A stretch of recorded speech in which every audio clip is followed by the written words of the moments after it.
Selamat sore pemirsa TVRI dimanapun Anda berada. Senang sekali sore hari ini kami kembali menjumpai Anda tentunya dalam program Sosok setiap Kamis pukul 15 hingga 16 waktu Indonesia Barat. Seperti biasa kami hadirkan sosok inspiratif yang akan kita ulik biografi dan cerita di balik perjalanan karir dan juga prestasi, tentunya sosok yang kami hadirkan di setiap sesinya. Dan di sore ini kita juga sudah mengundang pada episode ke-18 sosok yang cukup inspiratif yang ada di Kalimantan Barat, merupakan pejabat publik yang punya banyak sekali prestasi dan kisah hidupnya saya rasa ini menarik untuk kita ketahui bersama. Ada Kepala BPKP Provinsi Kalimantan Barat, Pak Dik-Dik Sadikin. Assalamualaikum. Waalaikumsalam warahmatullahi wabarakatuh. Luar biasa. Tampan ya Pak ya? Alhamdulillah. Itu yang pertama saya lihat dari makasih, sosok seorang makasih. Pak Dik-Dik. Ini lebih akrab bisa apa? Dik-dik saja. Pak Dik-Dik, baik. Kalau kita bicara tentang BPKP dan apapun yang berhubungan tentang instansi itu, tentunya ada banyak sekali persepsi yang diterima oleh masyarakat, tapi kali ini kita tidak bicara tentang BPKP ini Pak. Kita tidak akan bicara tentang BPKP atau apapun yang berhubungan dengan fungsi dan tugas, tapi kita lebih ingin tahu tentang sosok seorang kepala atau pimpinan di instansi itu.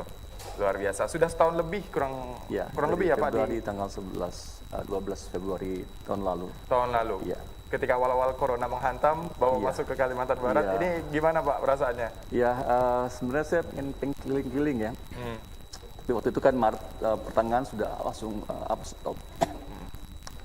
Jadi memang sebenarnya BPKP itu walaupun ya tidak sangat berkait dengan pribadi orang juga pimpinan, karena BPKP kan inginnya dia hadir bermanfaat ya sebagai moto dari kantor kami. Jadi harusnya juga orangnya juga yang di sana itu adalah orang yang memang punya personality yang seperti itu, yang bisa hadir dan bermanfaat gitu kan. Kalau kita lihat dari hadis misalnya Khairun nas anfa'uhum linnas ya. Jadi orang yang sebaik-baik manusia itu adalah orang yang bermanfaat bagi manusia lain. Demikian juga BPKP. Jadi yang namanya pengawasan itu bukan hal yang menakutkan, itu yang harus kita ciptakan. Nah, itu sangat erat dengan personality orang di sana ya. Jadi memberikan berkah, memberikan manfaat. Jadi bukan sekedar daftar dosa saja, tapi juga daftar solusi. Oke, baik. Ini ada yang menarik dari sosok yang kita hadirkan di episode 18 kali ini. Jadi kita mengangkat tema No Time to Lie. Tidak ada waktu untuk berbohong. Ini saya rasa brandingnya cukup kuat, dan apa yang menarik dari tema yang kita angkat adalah tentang bagaimana Pak Dik bisa merepresentasikan tema itu kepada orang-orang terdekat tentang tidak ada waktu untuk berbohong. Artinya setiap apa yang dilakukan harus berdasarkan sebuah kejujuran. Ini kalau saya lihat Pak, nama Bapak ini Pak Dik-Dik Sadikin, asli orang Sunda Pak? Saya keturunan Sunda. Keturunan Sunda. Iya. Malah itu Jakarta. Oke. Diulang-ulang namanya khas. Dik-Dik Sadikin. Sama kayak di restoran juga ada nama orang Sunda. Apa Pak? Ice Juwice. Ice juice. Oh, iya. Itu juga nama orang. Itu pelesetan dari Pak Kepala ternyata. Kalau di sana suka hurry. Hurry itu humor lah, bergurau ya. Tapi dalam batas itu yang harus kita ikuti ya. Oke. Gimana? Lahir 20 Februari 1965. 65 ya. Ini serius Bapak lahir 65, bukan lahir tahun 80-an. Saya udah tua jadi. Apa yang menarik mungkin dari kisah perjalanan hidup seorang Pak Dik-Dik, mungkin dari awal kecil, waktu itu di Jakarta ya Pak ya? Iya, di Jakarta. Iya. Apa yang bisa diceritakan? Gini, jadi saya tuh kecil tuh kan penggagap ya. Jadi kalau bicara itu, banting badan. Jadi gitu. Jadi nggak semua keluar tuh kata-kata dengan baik gitu. Jadi terhambat, dan orang juga yang dengarkan juga kesel ya dengan saya gitu kan. Makanya saya tuh, apalagi orang Betawi kan ngablak ya ngomongnya kan, sehingga juga semakin tertekan saya tuh waktu itu. Nah, tetapi kemudian setiap orang itu punya kelebihan, punya kekurangan. Dalam arti kalau dia merasa dalam posisi kelebihan, dia jangan sombong. Dia harus ingat bahwa manusia nggak sempurna. Justru karena dia punya kekurangan lah, punya kelebihan, berarti dia juga harus punya kekurangan di lain tempat. Tapi juga ketika kita dalam posisi kekurangan pun juga jangan rendah diri gitu kan. Harus ingat bahwa itu ada hal lain yang kita lebih. Nah, cuma persoalannya kita harus kemudian membenahi diri. mana yang kurang dari diri kita itu yang harus kita tingkatkan, ya. Dan juga yang lebih ya kita lebih ini lagi, tapi juga harus disyukuri ya yang seperti itu. Nah, makanya saya lebih indoor type. Jadi di rumah saja kan menulis ya. Kelas 1 SMP saya sudah bisa dimuat tulisan saya di majalah kawanku waktu itu. Kemudian juga saya menggambar. Makanya juga saya pernah juga jadi karikatur ya. Nah, indoor type, jadi cuma sendiri dan seterusnya. Cuma saya juga berpikir nggak mungkin dong saya tidak berkomunikasi dengan orang dengan baik gitu kan. Dan saya harus bisa membenahi diri saya sendiri. Makanya saya kemudian di SMP itu belajar drama, belajar berbicara sebenarnya, bukan soal tampil di panggung, tapi bagaimana belajar bicara ABCD-nya, artikulasi dengan jelas sehingga orang akan dapat mengerti yang kita sampaikan. Itu kemudian. Dan ini bermanfaat sekali bagi saya khususnya. Dan memang orang itu seringkali terbagi dua. Ada orang yang bisa nulis tapi nggak bisa bicara, ya.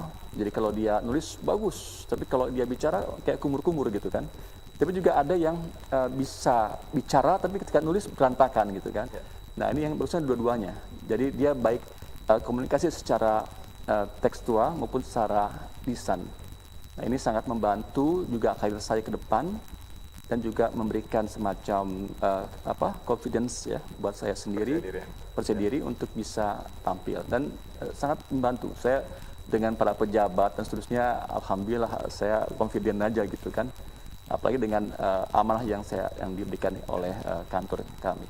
Oke, berarti memang kalau kita boleh tarik balik kisah masa kecil Pak Dik ini mengakui bahwa Pak Dik adalah sosok anak yang sulit untuk mengemukakan apa yang ingin disampaikan, sampai kemudian belajar ketika SMP, masuk ke klub drama, karena tahu bahwa kemampuan public speaking dan berbicara di depan orang banyak itu sangat penting untuk dilakukan. Effortnya luar biasa.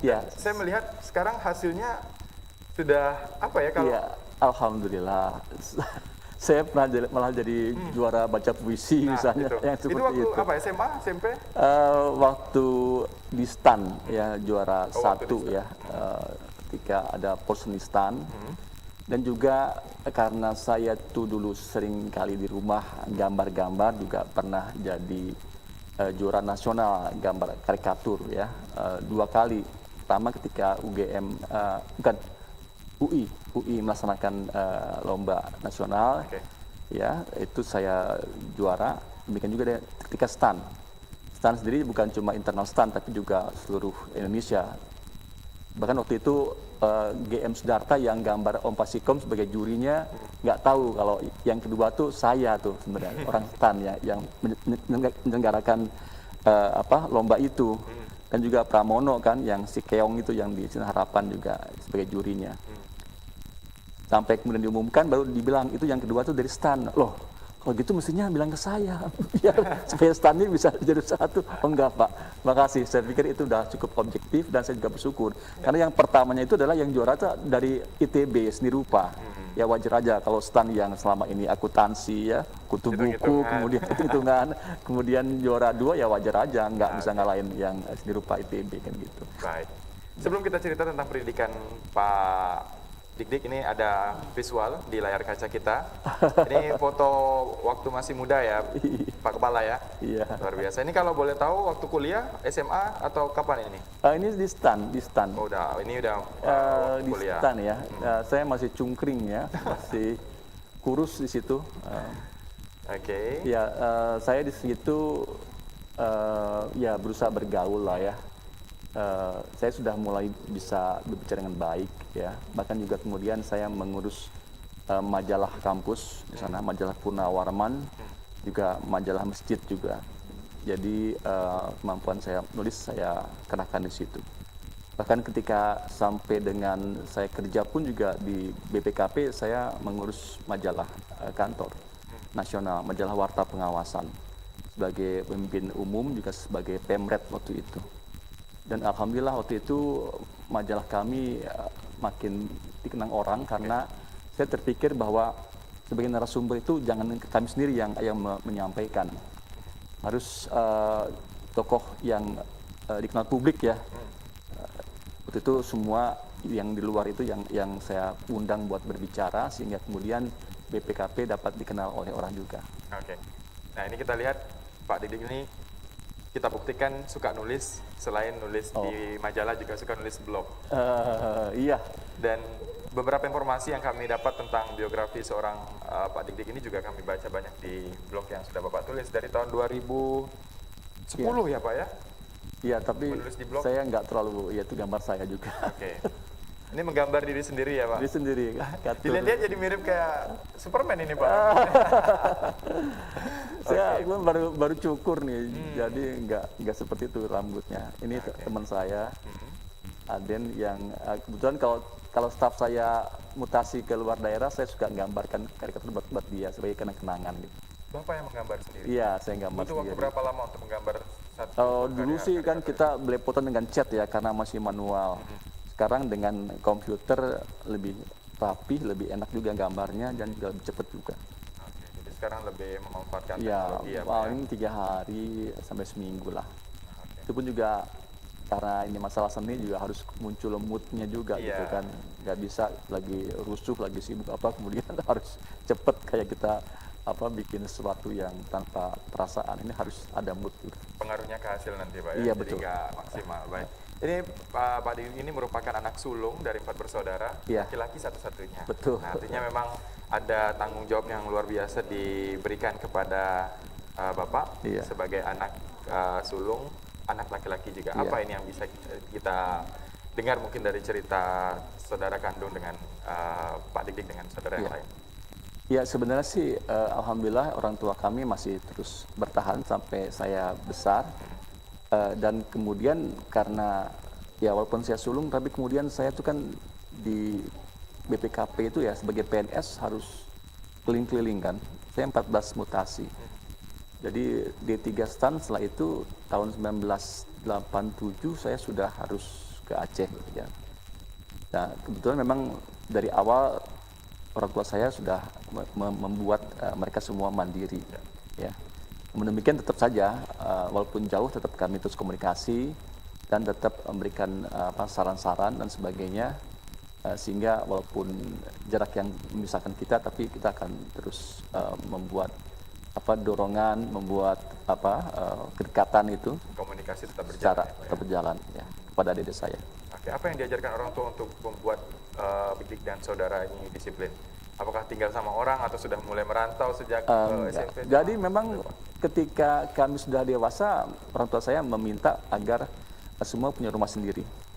Jadi supaya nggak rebutan nanti masalah rumah warisan ini kan. Dan betul, sampai sekarang masih ada rumah warisan dan kosong gitu kan. Ini yang mau kita jual tapi belum sempat juga terjual, jadi itulah.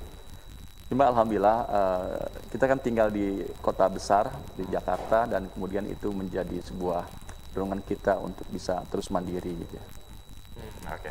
Ini kalau saya boleh bacain di blog Pak Dik ini TK dari TK ya. TK-nya di tahun 70 di sekitar Setiabudi Jakarta Selatan. Tua ya. Senior Pak, saya lebih sering disampaikan senior. Lalu SMP-nya ini SMP Sumbangsi di Setiabudi Tengah, SMA Negeri 3 Setiabudi. Sekarang udah ada lagi tuh. Sekolahnya daerah Setiabudi terus ya Pak ya? Bahkan SMP-nya itu udah pindah karena kan segitiga emas ya. Segitiga emas. Digusur pindah ke lain tempat. Jadi kalau saya kembali ke lokasi yang dulu sudah tidak ada sekolahnya. Tapi kalau untuk TK masih ada. SMA juga masih ada di Setiabudi. SMA Negeri 3 Setiabudi lulus tahun 83 Pak. Iya, 83. Pernah juga menjadi mahasiswa, selesai juga di UI, Sastra UI tahun 83-84 ya. Orang bahasa juga berarti linguistik juga ya, Pak? Saya cuma karena Jerman itu kan di sana banyak saudara saya juga gitu ya. Jadi saya milih Jerman gitu ya. Cuma ketika datang pilihan STAN dapat, ya udah saya pilih STAN. Dan kebetulan waktu itu kan STAN itu demikian strength-nya ya, demikian kuatnya. Sementara saya dari IPA, STAN kan akuntansi. Nah saya juga ingin fokus sehingga akhirnya saya lepas lah itu sastra UI. Oke, sastra Inggris, sastra Jermannya Bapak lepas, berarti tidak sempat selesai waktu itu. Iya. Lalu mengambil STAN pada tahun 84. Ya. Lulusnya atau masuknya nih Pak? Masuknya. Masuknya 84. Ya. Ada yang bisa, apa yang menarik dari kuliah di STAN? Di STAN itu kan memang tidak bayar. Dalam arti negara pun juga nggak rugi kalau sampai DO kan gitu. Ya. Jadi setiap tahun tuh DO-nya banyak sekali. Sekelas saya itu tingkat 1 dari 25 itu yang DO itu sampai 8 orang. Kedua berapa lagi dan terus sampai tinggal dikit tinggal 3. Itu pun juga kemudian disebar lagi sebagai ajudan akuntan bekerja 2,5 tahun, dites lagi buat teruskan dan tidak semua bisa masuk lagi kembali ke tingkat 4 buat teruskan akuntannya. Jadi cuma dari saya dikirim ke Aceh waktu itu dan 2,5 tahun kemudian dites lagi dari 35 cuma 2 yang bisa lolos buat kembali lagi ke 4 stan. Alhamdulillah saya diantaranya, kemudian saya bisa masuk ke stan lagi, kemudian jadi akuntan. Ya gitu, jadi alhamdulillah saya tuh selama kuliah belum pernah bayar, negara yang bayar, tapi juga kemudian juga harus muncul konsekuensinya. Apa yang bisa diberikan oleh saya buat negara ini, karena negara sudah memberikan kepada saya. Oke. Tadi Bapak sempat cerita bahwa Bapak ini dari lulusan SMA-nya IPA jurusannya, lalu kemudian memantapkan diri untuk masuk ke STAN yang notabene itu ada akuntan di situ. Nah itu gimana Pak? Nggak kesulitan? Awalnya kesulitan. Tapi sebenarnya kan namanya pelajaran itu kan melatih kita untuk berlogika, melatih kita untuk berpikir taktis, dan itu semua ada di mata pelajaran apapun juga. Jadi walaupun mungkin substansinya berbeda, tetapi sebenarnya kita bisa menerapkan hal itu sampai ke akuntansi. Apalagi akuntansi kan sebenarnya lebih kepada hitung-hitungan ya. Jadi fungsi dari IPA pun juga sangat dibutuhkan di sana. Dan buktinya juga teman-teman juga banyak yang dari IPA akuntansi ya. Termasuk yang saya tahu Pak Amin Sunaryadi itu juga dari IPA kan, dia diterima di ITB, kembali ambil STAN dan sebagainya. Dulu anggota KPK ya. Oke, anggota KPK, baik. Ini juga semangat belajar Pak Dik-Dik untuk bisa menempuh pendidikan. Tadi katanya harus gratis, harus dibayari negara, sampai S2 juga dibayari negara ya Pak? Ya, alhamdulillah ketika ada kantor membuka untuk S2 beasiswa di UGM, dan saya ikut dari 45 orang yang kompetisi ya, untuk bisa dapatkan itu, saya dapat diambil 10 orang waktu itu. Oke. Itu pada tahun 2003 hingga 2006 ya Pak? Iya, 2006. Dan alhamdulillah itulah, tadinya saya IPA masuk ke akuntansi yang mikro kan, dia bicara detail, jurnal dan seterusnya. Tapi ketika masuk ke UGM, justru saya mendapatkan hal yang makro, bagaimana masalah kebijakan publik dan sebagainya. Baik. Jadi, tapi itu buat saya bagus-bagus aja. Karena apa? Karena kita harus berpikir secara helikopter view. Kita harus bisa ngelihat gambaran besarnya seperti apa, ya. Kemudian bisa menguraikannya secara detail ke bawah. Yang paling saya rasakan sekarang ini, ketika kita harus menjabarkan visi misi kepala daerah pada kegiatannya. Oke lah, visi misi menyejahterakan masyarakat. Terus apa konkretnya? Kan gitu. Butuh bukti. Bukan cuma bukti, apa cascadingnya dari tujuan, sasaran, ya, program sampai kegiatan, subkegiatan, persis. Ini harus mendukung, kalau diurut sampai terus kemudian mendukung visi misi. Okay. Jadi jangan sampai kita lakukan kegiatan tapi nggak mendukung visi misi, karena visi misi itu kan ada manfaat buat masyarakat. Misalnya visi misi dalam rangka menyejahterakan masyarakat. Nah, terus dikonkretkan. Baik. Sampai ke apa kegiatannya. Ini persoalannya, seringkali kita tidak pandai dalam menguraikan hal itu, sehingga ketika kita lakukan kegiatan, akhirnya nggak berdampak pada manfaatnya kepada masyarakat. Padahal jelas-jelas sebenarnya visi misi misalnya menyejahterakan masyarakat, tapi apa yang dilakukan oleh Pemda misalnya itu nggak menyentuh. Ya kan, kita bicara kemiskinan, ada yang hotel bintang 5. FGD, seminar atau apa, hasilnya no toleransi, kan nggak nyentuh. Baik. Kemudian hasilnya itu kemudian tidak ditindaklanjuti dengan benar dan seterusnya. Jadi harus ada cascadingnya, harus ada arahnya.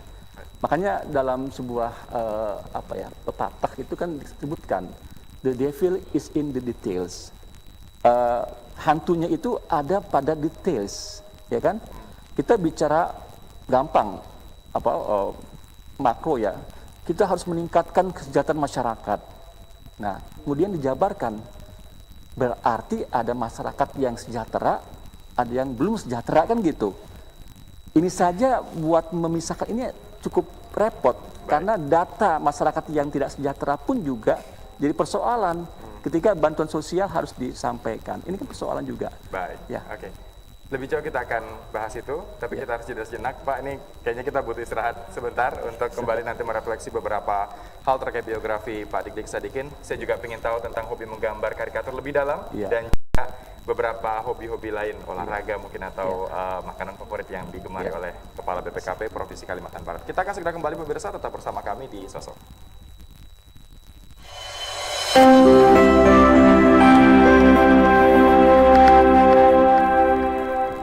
Saya Suharyanto MA, Kepala Balai Bahasa Provinsi Kalimantan Barat, mengajak seluruh lapisan masyarakat untuk senantiasa menjaga, merawat, dan memelihara bahasa sebagai salah satu kekayaan budaya kita.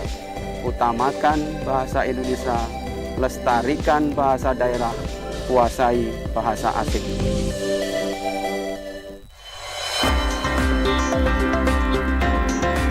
Badan Pengawasan Keuangan dan Pembangunan atau BPKP Perwakilan Kalimantan Barat siap mengawal akuntabilitas keuangan dan kinerja pemerintah melalui pendampingan dan pengawasan agar hasil pembangunan dapat terjaga dan bermanfaat bagi masyarakat. BPKP hadir dan bermanfaat. Ayo tonton TVRI, media pemersatu bangsa. TVRI, media pemersatu bangsa.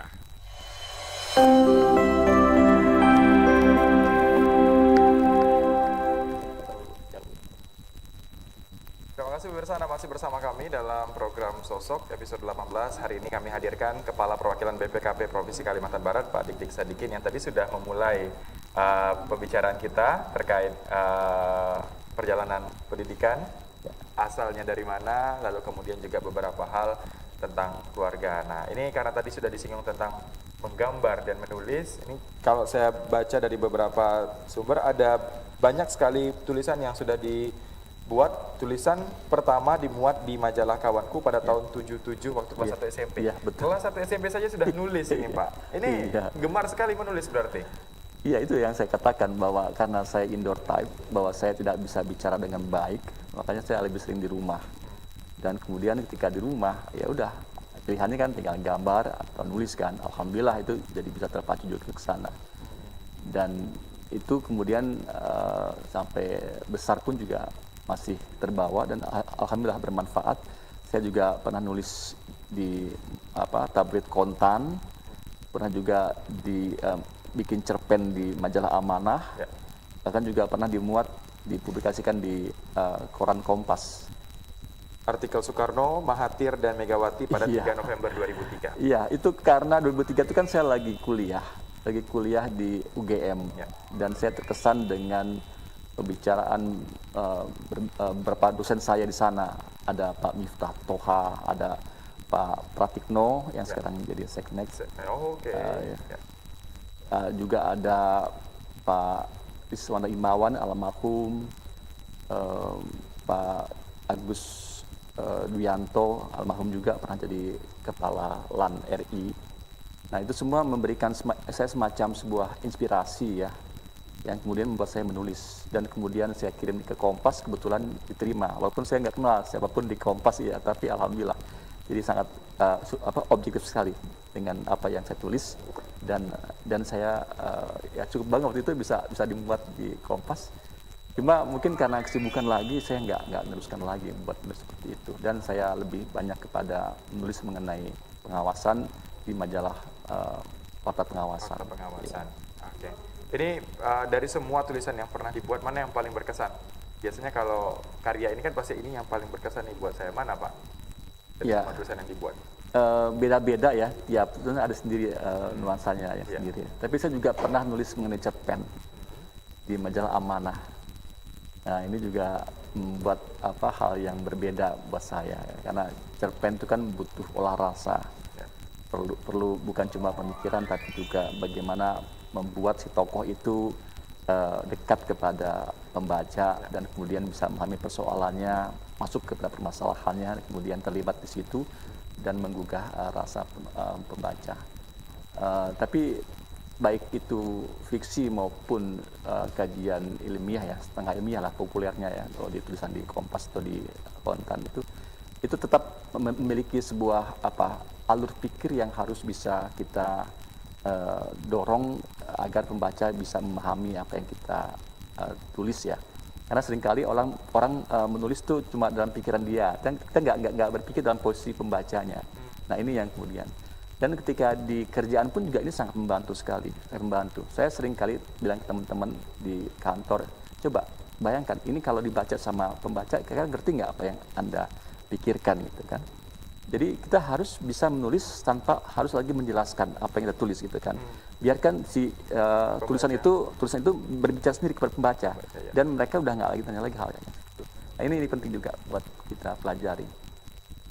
Oke. Ya. Baik. Ini pernah juga berkolaborasi dengan dirut kami TVRI, Pak Helmi Yahya, lewat satu buku pada tahun 8687. Iya.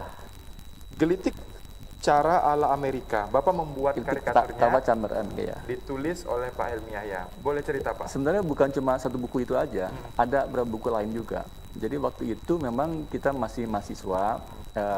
Pak Helmi seangkatan dengan Pak Helmi? Enggak, Helmi itu 2 tahun ya, 3 tahun malah atas saya.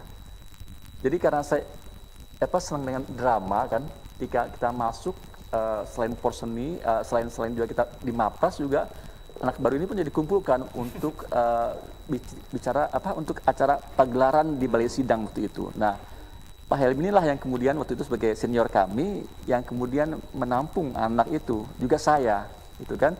Jadi saya dari awal yang saya kenal duluan pertama adalah Helmi Yahya tuh.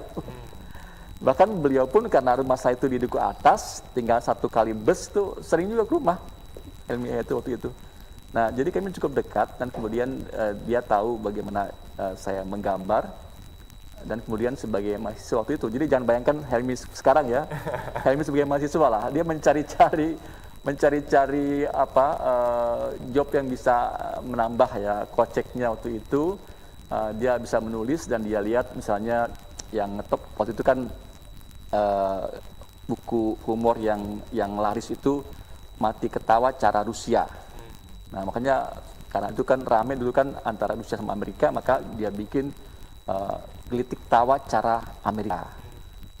Lihat lagi, yang juga laku adalah Lupus waktu itu. Dia bikin Lintar. Ya, Lintar. Ya. Sampai kemudian difilmkan ketika musim durian tiba. Jadi baik cara Amerika buku humor itu maupun juga buku Lintar itu saya gambar semuanya. Ada berapa? Lintar ada 3 kalau nggak salah. Ya, humornya 1.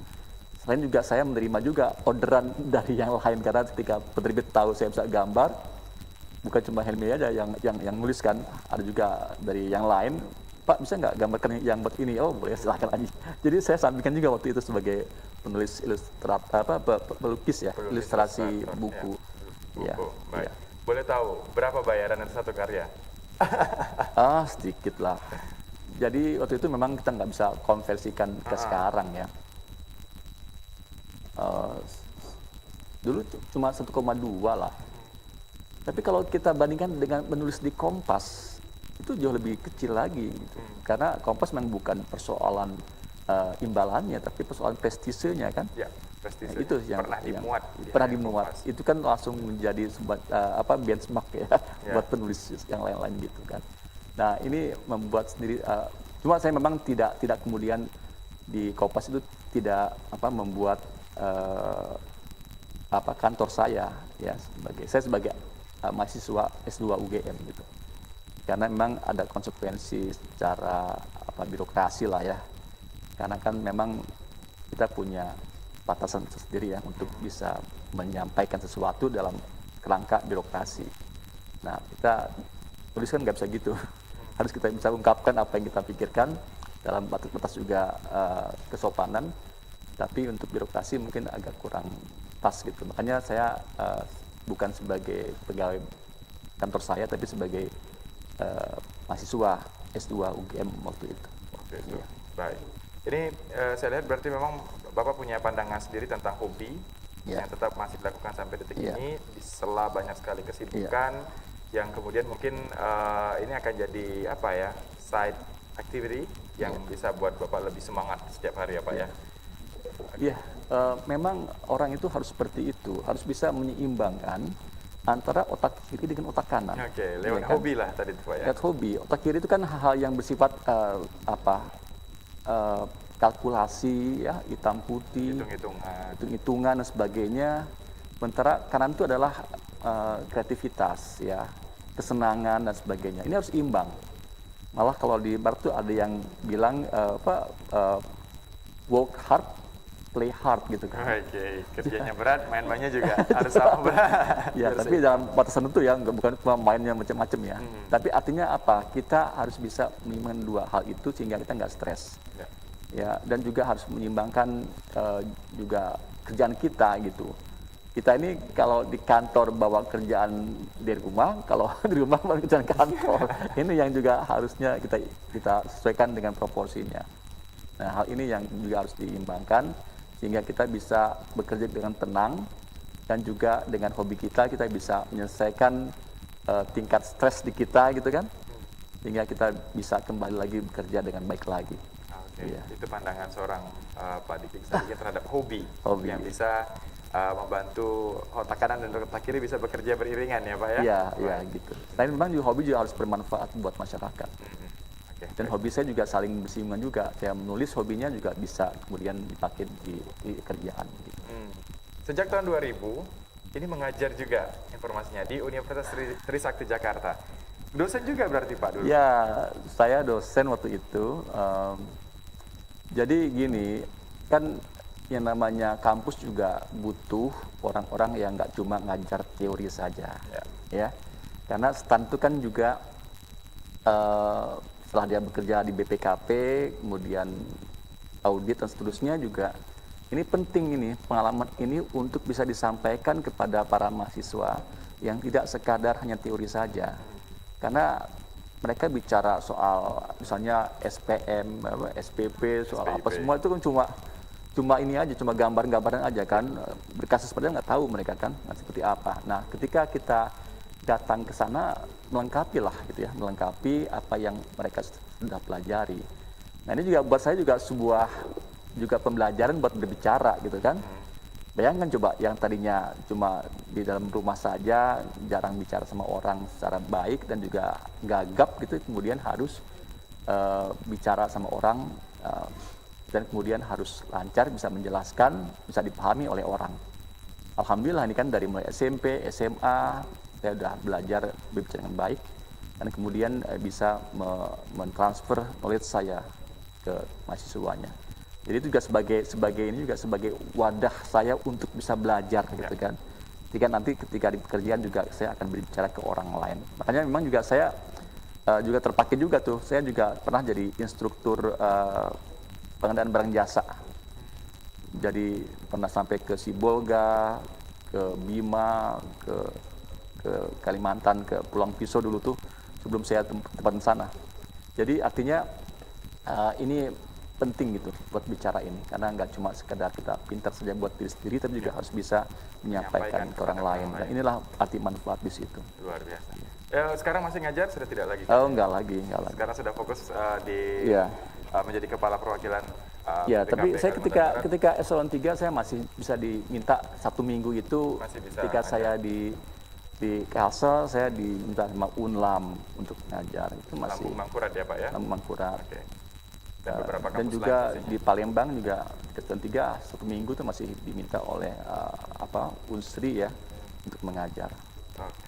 Selain juga memang BPKP ini kan juga bukan cuma sekedar jadi orang salah tuh bukan karena dia cuma jahat, dia mungkin juga karena nggak ngerti. Makanya BPKP juga punya domain juga buat ngajarin juga gitu supaya ngerti, ya kan. Nah, itu juga kami juga waktu itu ketika saya masih eselon 3 itu juga harus sering ngajarin mereka juga supaya ngerti. Baik. Lebih jauh kita akan bicarakan itu sekaitan juga dengan tema kita, No Time to Lie. Tapi kita harus jeda sejenak, Pak Kepala. Kami akan segera kembali bersama Anda di program Sosok Sore ini, tetap di TVRI.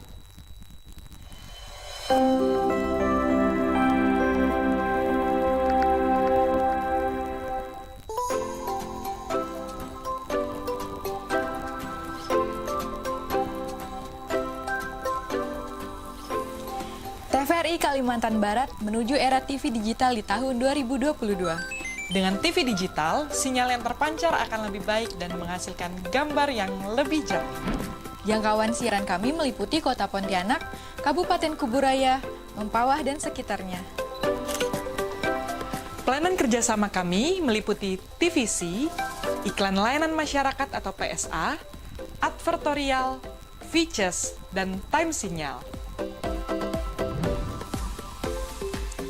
Kami juga memiliki program-program unggulan berupa Bincang 56, Kalimantan Barat hari ini, Studio Makci, Ragam Kalbar, Sehat bersama Dr. Gigi Lisa, dan Seni Budaya Daerah. Selain di TV, kita juga dapat menonton siaran di channel YouTube TVRI Kalimantan Barat. Jangan lupa follow Instagram, @Facebook, klik tombol like dan subscribe di YouTube channel kami. Kami siap membantu memperkenalkan produk dan jasa Anda, baik instansi lembaga maupun swasta. Dukung migrasi TV digital Indonesia. Bersih gambarnya, Jernih suaranya, canggih teknologinya. Semua ada di TVRI, Media Pemersatu Bangsa.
Anda masih bersama kami dalam program Sosok sore ini bersama Kepala Perwakilan BPKP Provinsi Kalbar, Pak Dik Sadikin. Pak, ini boleh mungkin dilanjutkan tentang satu tema yang simple tapi agak berat untuk dilakukan, no time to lie. Ini apa yang bisa dibagi ke kita, Pak, tentang jargon itu? Ya, itu pertama kali kalau kita bicara masalah pengawasan itu harus jujur dulu. Jadi ke dalam diri sendiri ya, karena namanya pengawasan itu kan sebenarnya buat membersihkan yang lain gitu kan. Ibaratnya sebuah lantai itu tidak akan bersih lantai kalau sapunya masih kotor. Jadi yang pertama harus dulu bersih sapunya, gitu kan. Harus jujur, bersih, sehingga kemudian kalau sapunya bersih maka lantainya pun juga akan bersih. Yang kedua juga kita ingin semua terdorong dengan bukti ya. Jadi semua kebohongan akan sirna.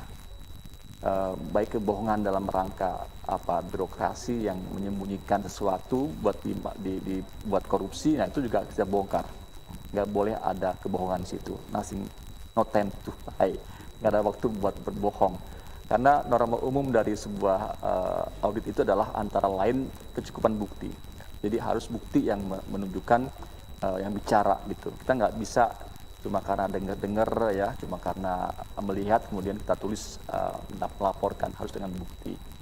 Dan yang ketiga juga ini terkait dengan masalah tadi, masalah visi misi kepala daerah itu buat menyejahterakan masyarakat itu juga jangan jadi macam kebohongan baru ya.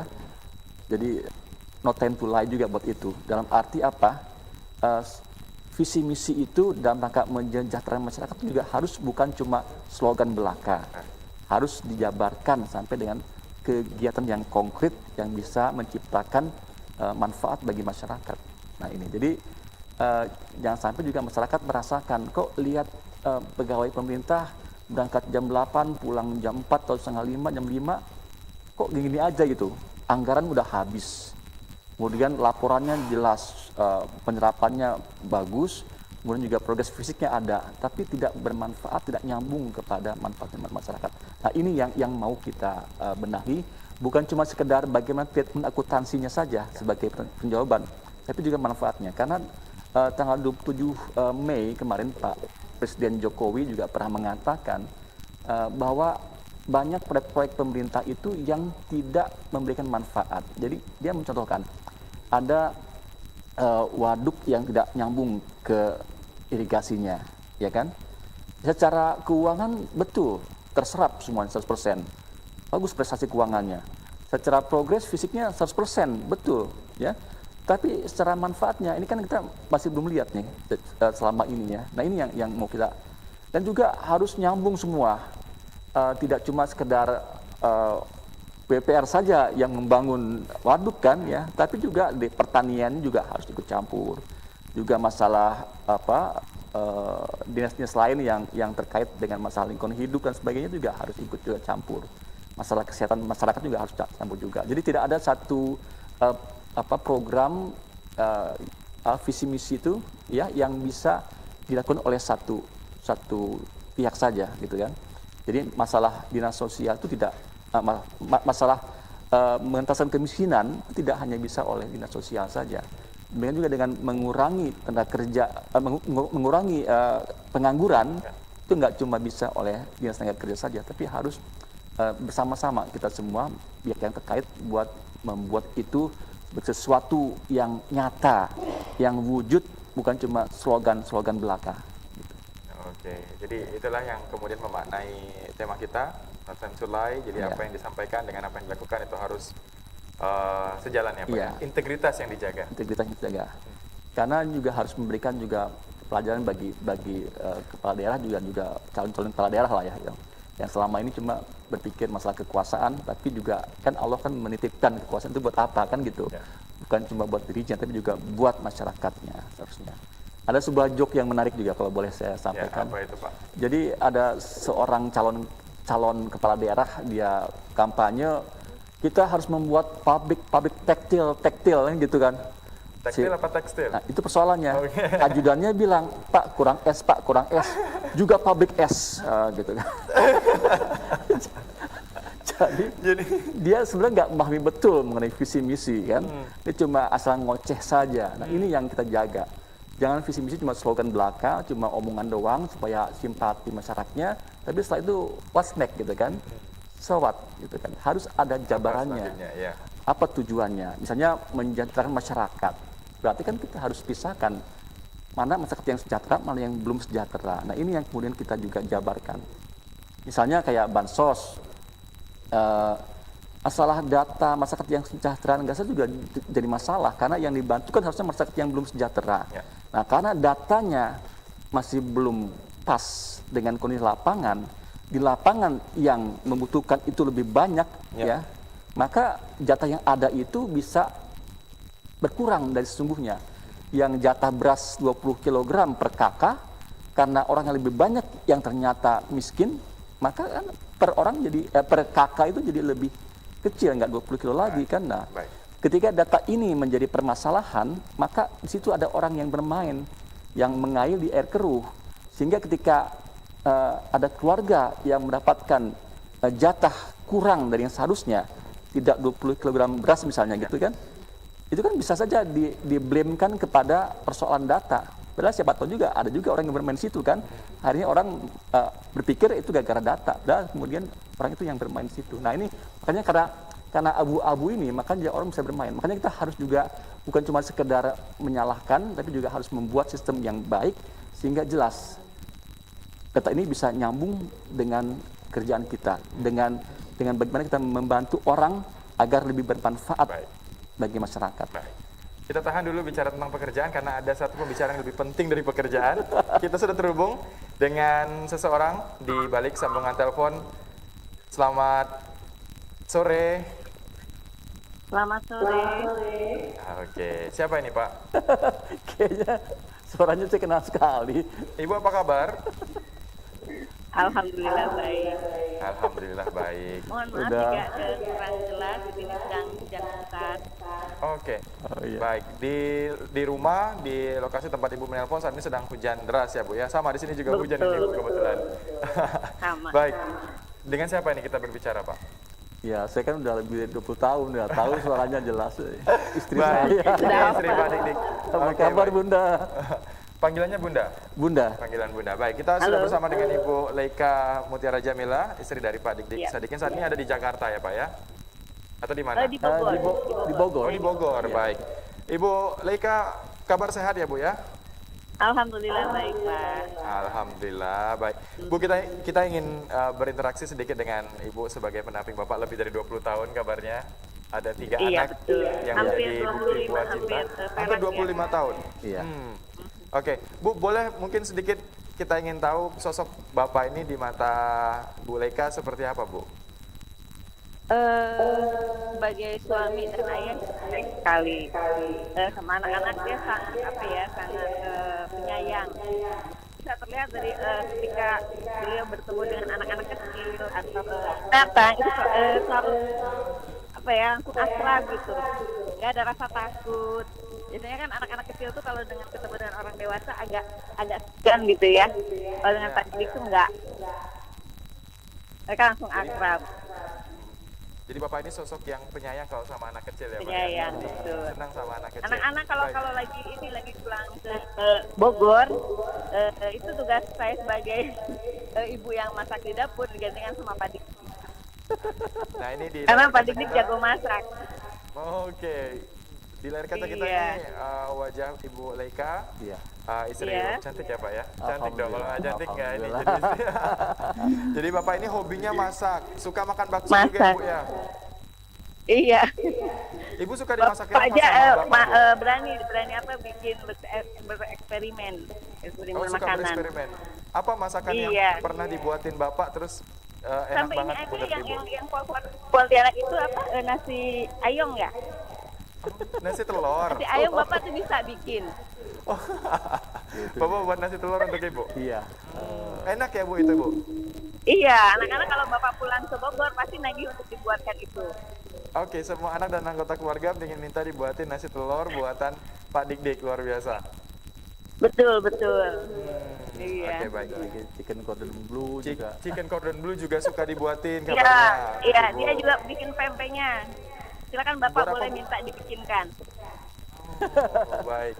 Luar biasa, ini dari sosok seorang kepala perwakilan BPKP ada cerita menarik tentang hobi memasak ini. Nanti saya juga akan tanya lebih jauh. Bu, kalau boleh tahu ini ketemu sama Iya. Bapak di mana, Bu? Ini ya, karena om saya tuh kebetulan dulu pegawai BPKP juga, dikenalkan. Ya mungkin karena udah jodoh ya Pak ya, cuma berapa 2 kali pertemuan langsung lama. 5 bulan. 5 bulan langsung ini. 5 bulan jauh. 5 bulan, tapi 2 kali LDR pertemuan juga. Bapak udah berani melamar saya. Oke. Pejuang LDR juga kata Bapak. Iya, Pejuang iya, LDR. saya Jadi di Bandung, berjarak ini. Bapak Kalau di kelamaan bisa Semarang. lepas juga soalnya.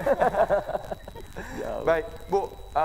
Ini Bapak ini kan Ibu paham lah suka menggambar, suka menulis. Oh, iya. Nah, ini dari 3 anak ini ada yang kelihatan bakatnya sama kayak Bapak nggak, Bu? Ada kedua putra saya, yang kedua, yang nomor 2 dan nomor 3 itu mereka hobi menggambar juga. Oke. Iya. Diarahkan, Pak? Mereka selalu Enggak, saya nggak pernah ngarahkan. Oh, jadi Enggak kelihatan sendiri diarahkan, bakatnya. mereka ini sendiri, suka sendiri. Oke, baik. Bu, ini Iya. terakhir mungkin pertanyaan saya. Apa yang sering Bapak sampaikan berupa prinsip mungkin kepada anak-anak dan keluarga yang Bapak ingin iya. semua anggota keluarga bisa terus ingat? Apa, Bu? Iya, Bapak sih berpesan sama anak-anak jangan lupa sholat. Dia selalu mengingatkan itu yang pertama. Yang kedua, apapun yang anak-anak inginkan itu harus hasil usaha mereka sendiri gitu. Kita cuma mendorong aja. Jika anak ingin punya apa ya, keinginan tinggi seperti pendidikan segala macam, itu mereka harus usaha sendiri. Kami cuma membantu mendorong dengan doa. Jadi Itu yang apa sering- prinsipnya, mereka harus usaha sendiri. harus survive sama apa yang ingin didapatkan ya Bu ya. Iya, betul. Baik. Ibu Leka Mutiara, terima kasih banyak sudah berkenan bergabung bersama Pak. kami, meluangkan waktu Iya, untuk sama-sama. berinteraksi dengan kita. Ini sudah berapa lama nggak Sama. ketemu? Udah lebaran. Kalau udah Lebaran udah tidak 2 ketemu. bulan. Sudah ada Udah 2 2 bulan tidak pernah pulang, Nggak Bapak. boleh Baik. soalnya. Nanti semoga bisa ketemu ya Bu. Amin. Atau Bapak yang Iya, ke terima kasih, Bogor Pak. atau Ibu yang ke Pontianak makan Iya. nasi telur Insya ayam. Allah, insya Allah. Iya. Baik, terima kasih Ibu Leka Mutiara. Sama-sama. Assalamualaikum ya. Sehat selalu. Salam. Wabarakatuh.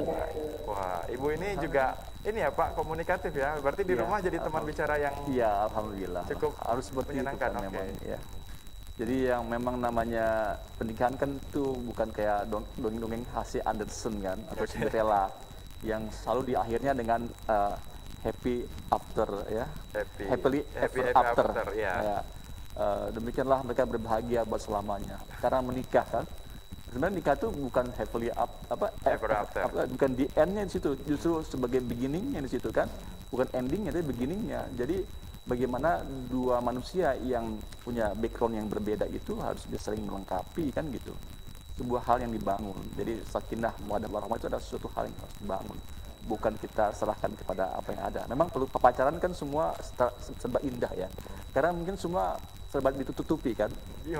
Iya, tapi ketika kita menikah baru terlihat aslinya. Nah, disitulah maka mungkin harus kita ikhtiarkan namanya kasih sayang itu bukan cuma sekadar given ya, tapi harus diusahakan tiap hari dan semoga itu bisa menjadi ada di antara kita berdua gitu.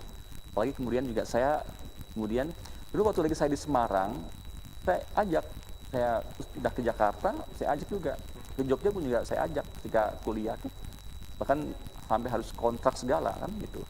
Kemudian pindah ke Jakarta, iya. Nah ketika anak-anak udah mulai sekolah, butuh perhatian besar gitu kan, kita harus perlu home base-nya. Makanya kemudian kita pilih Bogor lah. Sebenarnya bukan Bogor persis, Kap Bogor ya, Kabupaten Bogor, Cibinong. Ya, kemudian di situ kita beli rumah dan saya yang kemudian yang beredarnya bolak-balik. Nah ini juga harus kita bangun juga bagaimana komunikasi ini agar tetap terjalin dengan baik walaupun kita pisah jauh tapi tetap menjaga api asmara dan cinta tetap harus dijaga ya Pak ya. Dijaga, bahkan juga barangkali bisa lebih hangat ya, karena kalau terus-menerus kan barangkali bisa terjadi kebosanan dan seterusnya. Nah justru ini dengan bisa sebentar ketemu lagi gitu akan terus menambah rasa itu. Karena memilih itu gampang, bertahan yang sulit Pak. Iya. Baik Pak, terakhir ke depan untuk BPKP sendiri apa yang sedang Bapak siapkan agar mungkin ada rencana-rencana luar biasa untuk BPKP dan Kalimantan Barat sebagai tempat bertugas ini Pak? Ya.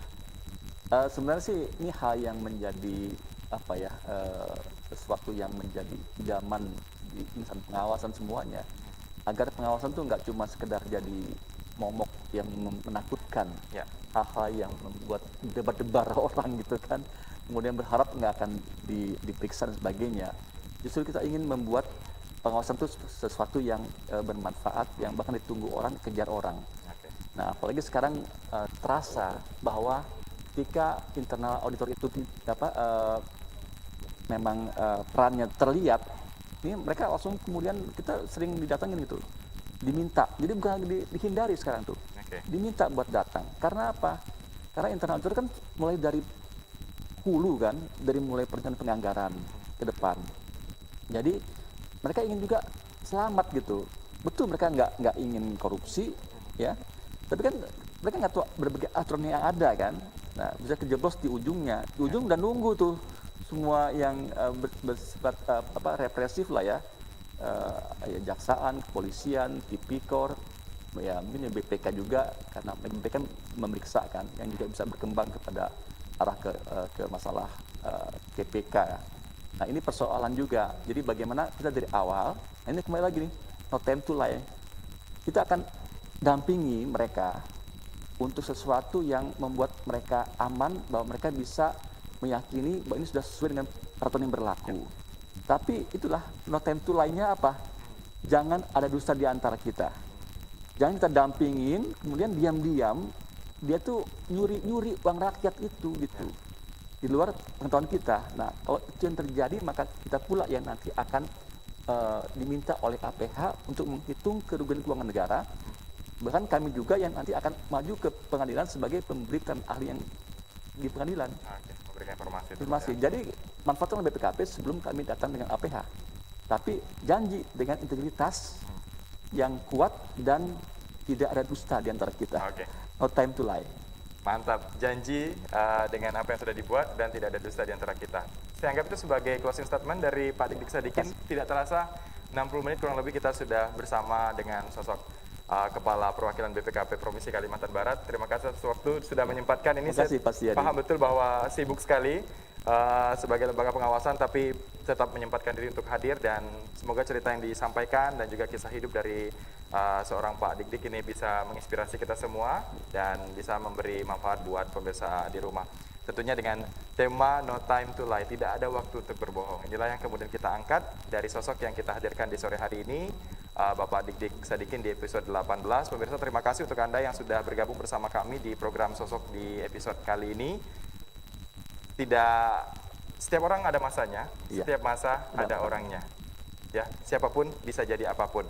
Ketemu lagi bareng kita minggu depan pemirsa di program Sosok seperti biasa setiap Kamis pukul 15 hingga 16 waktu Indonesia Barat. Setelah ini akan ada program Kalimantan Barat hari ini yang juga akan Anda bisa saksikan. Ketemu lagi bareng kita minggu depan bersama saya Setiadi hanya di Sosok.